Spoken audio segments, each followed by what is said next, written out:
कल की अवतार अभी हुआ नहीं है, लेकिन कल की भगवान का नाम पूरा विश्व जानता है। जन्म अभी ठाकुर जी का हुआ नहीं है, लेकिन उससे पहले नाम विद्यमान है। यही ठाकुर जी के नाम की प्रधानता, विशेषता, और इसीलिए उनका नाम परम सत्य है। कलयुग केवल नाम आधारा। कलयुग में नाम को आधार क्यों कहा गया? नाम एक नौका है, नदी पार हो जाएगी उस नौका पे बैठने से। इसी नाम के सहारे सूरदास जी ने ठाकुर जी को पाया, इसी नाम के सहारे ध्रुव प्रहलाद ने ठाकुर जी को पाया, इसी नाम के सहारे भक्तिमती मीराबाई ने ठाकुर जी को पाया।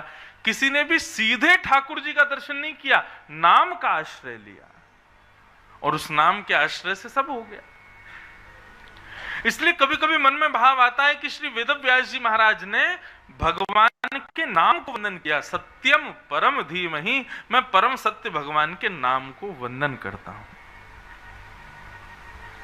नाम में बड़ी सामर्थ्य है। भूत पिशाच निकट नहीं आवे। कब?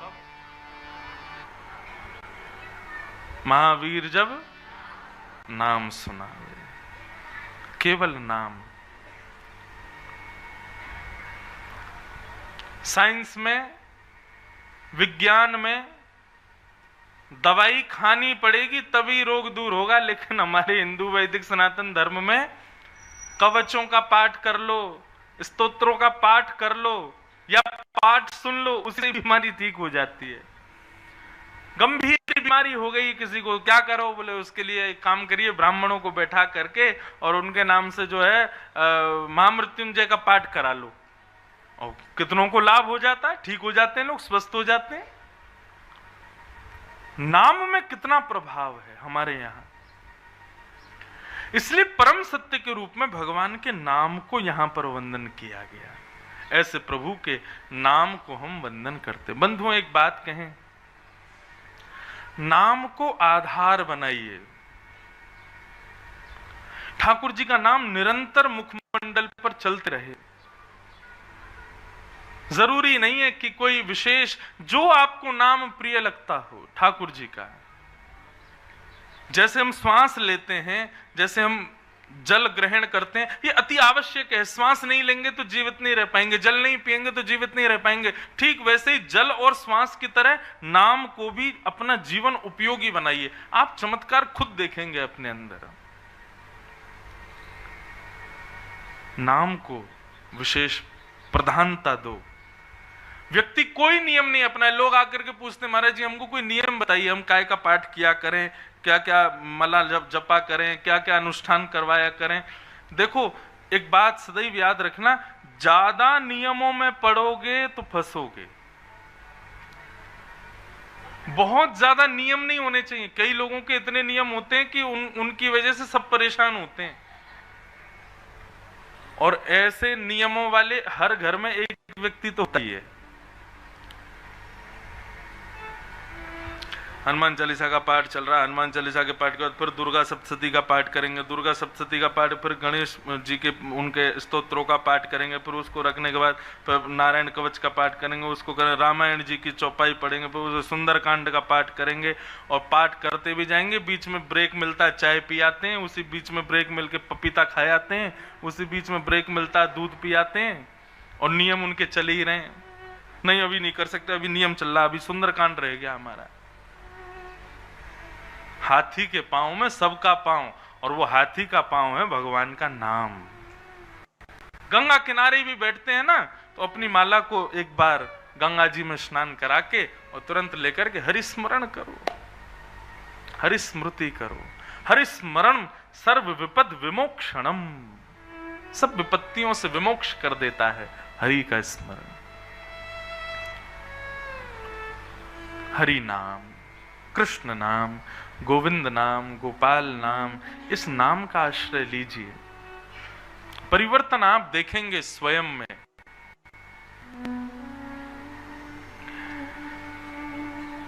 तो यहां पर सत्यम परम धीमहि के भाव से भगवान के नाम को वंदन किया,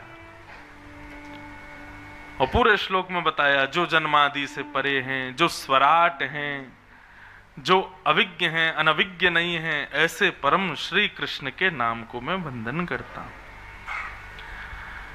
भागवत के दूसरे श्लोक में 4 बातें बताई गई: विषय, अधिकारी, संबंध और प्रयोजन। और क्या कहते हैं श्री वेदव्यास जी? धर्म प्रोजित कैतवोत्र परमो निर्मत्सराणाम सताम वैद्यम वास्तवमत्र वस्तु शिवदम तापत्रयोन्मूलनम। श्रीमद्भागवते महामुनि कृते किं वा परैरीश्वर सद्यो हृद्यवरुध्यते त्रिकृतिभिः शुश्रूषुभिस्तत्क्षणा। सबसे पहला भागवत का विषय, बहुत ध्यान से सुनिए। यहां पर इतने लोग बैठे हैं, आप लोगों को जब पता चला कि ऋषिकेश में कथा होने वाली है, आप सब लोग आए, अपने अपने घरों से आए हैं। किस कामना से आए हो? आपके मन का भाव क्या है? कथा सुनने के पीछे आपकी परिकल्पना क्या है? आपका विचार क्या है? आपका जो कोई भी विचार हो, लेकिन श्रीमद् भागवत आज्ञा करती हैं कि भागवत श्रवण के श्रोता का एक ही भाव होना चाहिए कथा सुनने के पीछे। ये कथा सुनने से मेरे पितृ मुक्त हो जाएं, ये कथा सुनने से मेरा व्यापार ठीक हो जाए, ये कथा सुनने से मेरे रोग दूर हो जाएं, ये कथा सुनने से मेरे घर में जो भी कलेश चल रहे हैं वो ठीक हो जाएं। इन सब कामनाओं से कथा कभी मत सुनिएगा। हम आपको हाथ जोड़ के निवेदन करते हुए कहते हैं, भागवत जी का पाठ करवाइए, ब्राह्मण देवताओं को बढ़िया दक्षिणा दीजिए, लेकिन संकल्प जब होता है तो उस समय पर आप आदि संसार की बातों को मत कीजिए। ब्राह्मण देवता तो पूछेंगे, उनका धर्म है कि आप क्यों करवा रहे हैं पाठ। आप स्पष्ट कह दोगे कि हम इसलिए, हम व्यापार वृद्धि के लिए करवा रहे हैं। उसी समय श्रीमद् भागवत का पूर्ण फल नष्ट हो जाता है। श्रीमद् भागवत की कथा किसी भी कामना से नहीं होनी चाहिए, निष्काम होनी चाहिए। यदि कभी ब्राह्मण देवता कहें कि आप किस लिए भागवत का पाठ करा रहे हैं, किस लिए अनुष्ठान करा रहे हैं, किस लिए गंगा स्नान कर रहे हैं, किस लिए कर रहे हैं सब, उस समय हाथ में जल लेकर के केवल एक भाव कीजिए कि श्री कृष्ण चरण कमलों में हमारी प्रीति हो, इसी भाव से हमको कथा सुनाइए, इसीलिए हमारा पाठ कीजिए। आप सही मानिएगा, इस भाव से आपने कोई अनुष्ठान आदि कुछ करवाया ना, आपके सारे भाव इसी में पूर्ण हो जाएंगे। कृष्ण मिल गए, अब और किसी वस्तु की क्या इच्छा? अपने पितरों की मुक्ति की कामना के लिए भागवत की कथा करवा रहे हैं या भागवत का पाठ करवा रहे हैं। सही मायने में जिस दिन आपने ब्राह्मण देवता को फोन करके कहा कि हमारे पितरों की मुक्ति के लिए पाठ करना है, उसी समय आपके पितृ मुक्त हो गए। पाठ के बाद मुक्त होंगे ऐसा नहीं है। जिस दिन आपके हृदय में कामना उत्पन्न हुई ना कि हमें अपने पितरों की मुक्ति के लिए या किसी भावना के लिए हमको कथा करानी है, उसी समय पितृ मुक्त हो जाते हैं। भागवत कोई ऐसा ग्रंथ थोड़ी है कि कथा पूरी होगी उसी के बाद लाभ होगा।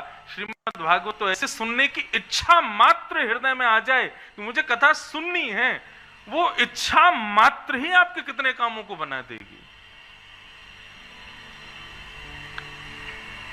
भागवत का विषय अन्य संसारिक नहीं होना चाहिए। भैरवी,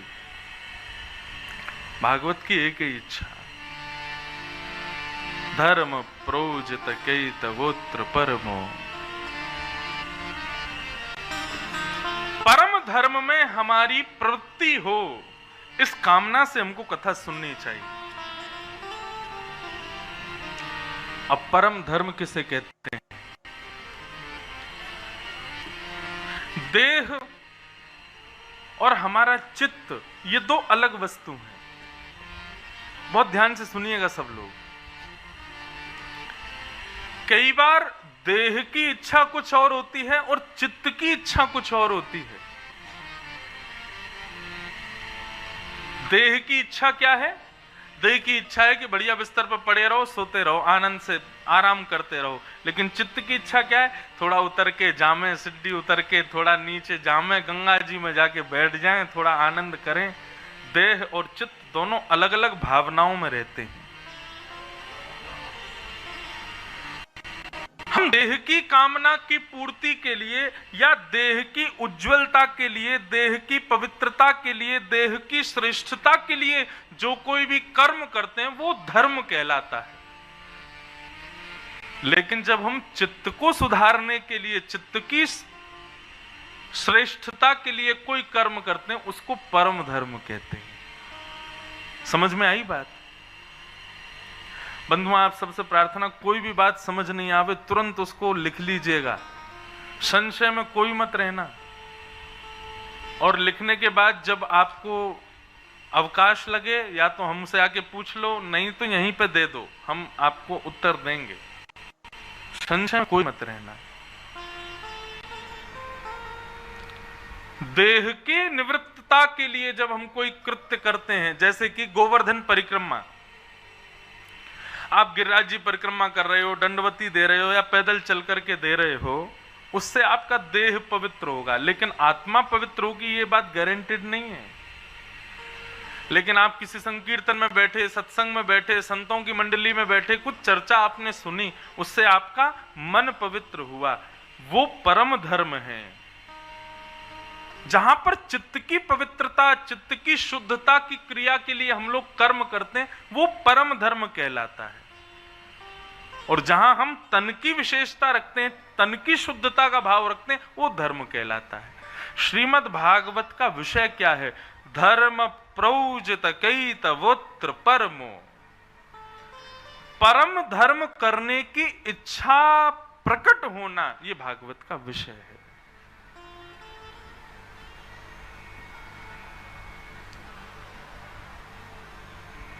आत्मा की निवृत्ति, चित्त की पवित्रता, इन विषयों को केंद्र में लेकर के जो हम कृत्य करते हैं वो परम धर्म कहलाता है। सीधी बात, हमारे शरीर का सम्मान हो, शरीर का कल्याण हो, वो धर्म, लेकिन हमारी आत्मा पवित्र हो, आत्मा का कल्याण हो, वो परम धर्म। आपने बिजनेस किया, नाम कमाया, यश वैभव सौरत कमाई, 3 समय की रोटी कमाई, एक समाज में अपना नाम कमाया, ये आपने धर्म किया है। लेकिन मृत्यु के बाद आपकी आत्मा को भगवान शिव भी आशीष दे रहे हैं, नारायण भी आशीर्वाद दे रहे हैं, देवता भी उसको अपने वैकुंठ में पाकर के आनंदित हो रहे हैं, वो परम धर्म है। इस लोक के लिए जो आपने किया वो धर्म, और परलोक के लिए जो आपने किया वो परम धर्म। समझ में आई बात? तो श्रीमद् भागवत का विषय क्या है? परम धर्म के प्रति इच्छा प्रकट होना, यही भागवत का विषय है। कथा श्रवण करने के बाद में, भागवत का आश्रय लेने के बाद में व्यक्ति परम धर्म की क्रियाएं करने लगता है, जिससे तन पवित्र होगा, तन उज्जवल होगा, तन श्रेष्ठ होगा, यह विशेष नहीं, लेकिन हाँ, आत्मा जरूर श्रेष्ठ हो जाएगी।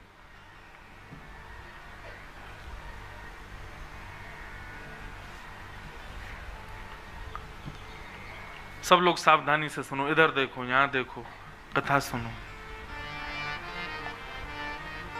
एक सेकंड के लिए भी इधर उधर नहीं हुआ करो। मैं जैसे आपको देख रहा हूं, आप भी मुझे देखो, ना आपको मेरी नजर लगे, ना आपको आपकी मुझे लगेगी। हाँ, आप इतनी दूर से मुझे ही देखने आए और मैं इतनी दूर से आपको ही देखने आया हूं, इसलिए एक दूसरे को ही देखो।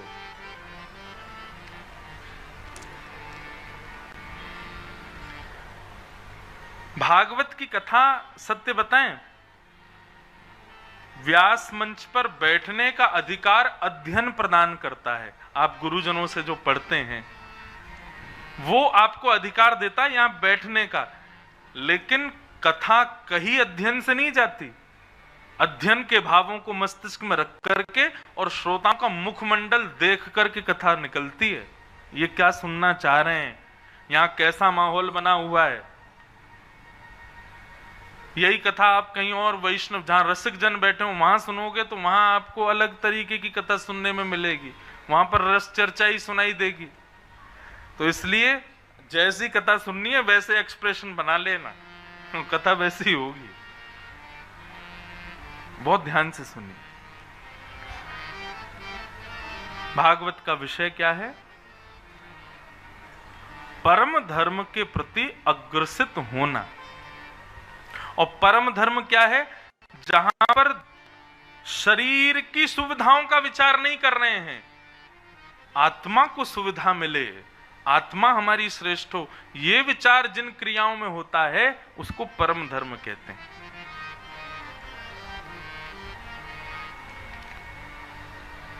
अब आप कथा में बैठे हो, कई लोग नीचे बैठे हैं, कई ऊपर बैठे हैं, जैसे भी बैठे हैं सब लोग बैठे हो, ये आप अपने तन के लिए नहीं बैठे, यहां पर आपके शरीर को कुछ भी नहीं हो रहा है। आप लोग यहां बैठे केवल और केवल अपनी आत्म संतुष्टि के लिए हो। ये परम धर्म है। हम लोग गंगा स्नान करने जाते हैं।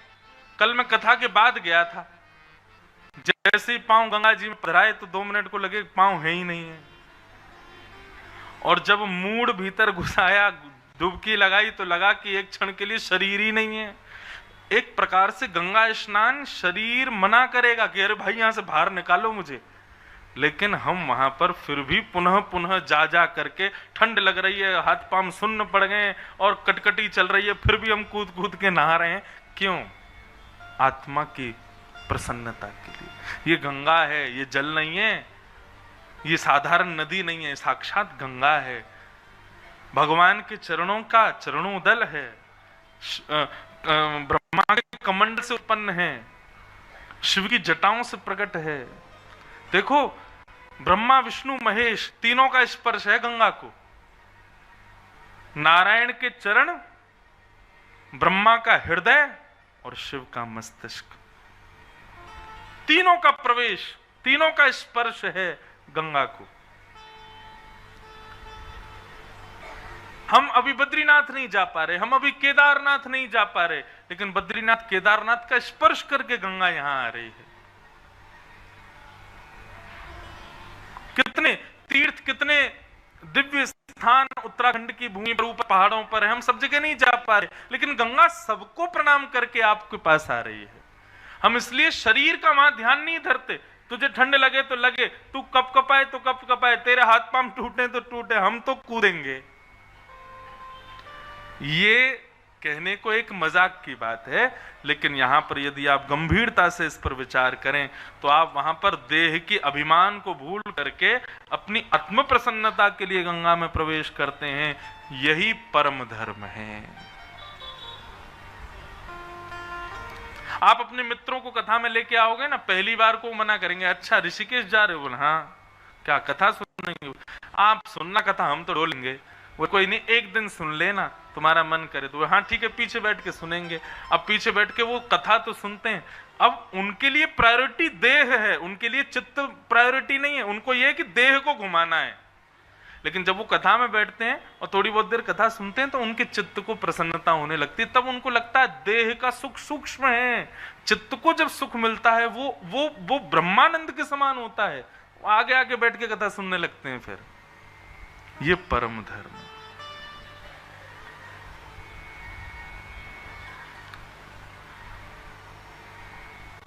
एक और बात, धर्मावली व्यक्ति चित्त को एकाग्र रखता है और तन को घुमाता है, लेकिन साधक व्यक्ति तन को एकाग्र एक जगह स्थापित करके चित्त को भगवत साधना में भ्रमण कराता है। आप लोग बैठे ऋषिकेश में, लेकिन कथा सुनते सुनते जब आगे चरित्र आएंगे जड़ भरत के, तो आप पहुंच जाओगे जड़ भरत के लीला में। ऐसा लगेगा जड़ भरत मेरे सामने ये लीला कर रहे हैं। आपका चित्त भ्रमण करेगा, देह यहीं बैठा रहेगा। यही परम धर्म है। नंदोत्सव जब होगा भूल जाएंगे हम कि हम ऋषिकेश में, चित्त हमारा वृंदावन गोकुल में भ्रमण करेगा। यही परम धर्म है। तो भागवत का विषय क्या है? परम धर्म के प्रति अग्रसित करना, परम धर्म के प्रति आपको आकर्षित करना, यह भागवत का विषय। दूसरी बात, भागवत का अधिकारी कौन है? भागवत का विषय परम धर्म, भागवत का अधिकारी निर्मत्सर। निर्मत्सर व्यक्ति भागवत का अधिकारी है।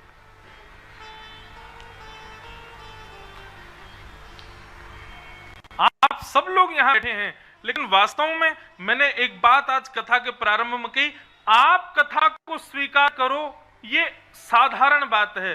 कथा आपको स्वीकार करे, ये विशेष बात है। कथा को सब सुन सकते हैं, लेकिन कथा किसको स्वीकार करती है? जिसके हृदय में निर्मत्सरता हो। और निर्मत्सरता किसे कहते हैं? एक दोष होता है मानव का, और वो दोष होता है मात्सर्य दोष। मात्सर्य दोष कैसा होता है? इसमें व्यक्ति अपने दुख से कम दुखी होता है, दूसरे के सुख से ज्यादा दुखी रहता है। वो इतना सुखी क्यों है? वो इतना सुंदर क्यों है? वो इतना अच्छा क्यों लग रहा है? वो इतना बढ़िया क्यों कर रहा है? वो इतना अच्छा कमा क्यों रहा है? उसके पास इतनी सब उपलब्धियां क्यों हैं? हम इसी बात से चिंता में बैठे हैं कि उसके पास ऐसा क्यों है। ये निर्मत्सर व्यक्ति का लक्षण है। ये ऐसे व्यक्ति मात्सर्य दोष से जो युक्त हैं, उनको कथा स्वीकार नहीं करती।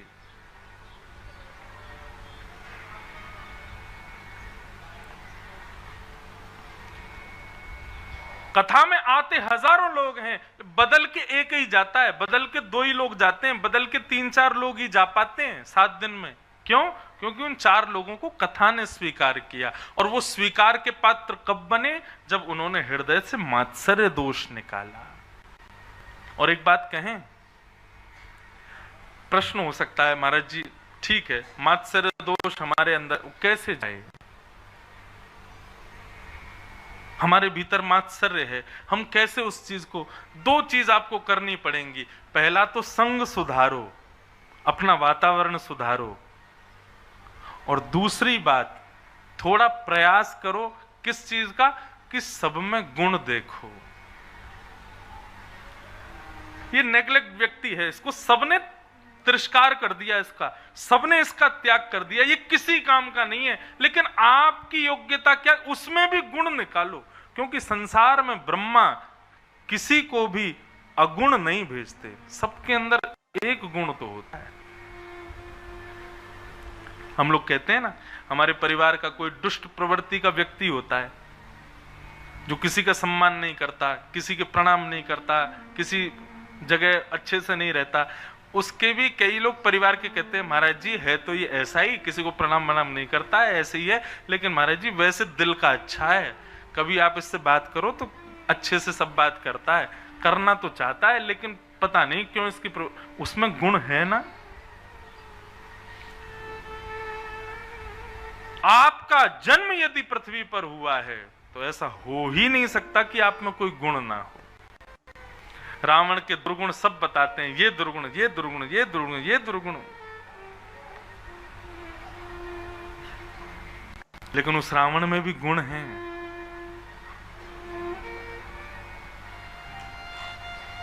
किशोरी जी का स्पर्श नहीं किया जब तक उनकी इच्छा नहीं हुई। रावण ने स्पष्ट कहा था, आपका स्पर्श मैं तब करूंगा जब आप मुझे स्वीकार करोगे, तब तक आपको छूंगा नहीं मैं। था तो राक्षस, और राक्षस इतनी मर्यादा का कहां पालन करता है? राक्षस इतना विचार कहां करता है? जिसको पकड़ना है, जिसको मारना है, जिसके साथ जो करना है, राक्षस के लिए तो सब छूट है। लेकिन रावण इतना भी विचार कर रहा है, ये उसका गुण था, और इसी गुण की वजह से उसकी मृत्यु जगत नियंता जगदाधार राम के हाथों हुई। उसकी मृत्यु योग्य थी। सब में गुण देखो, अयोग्य कोई नहीं है इस संसार में।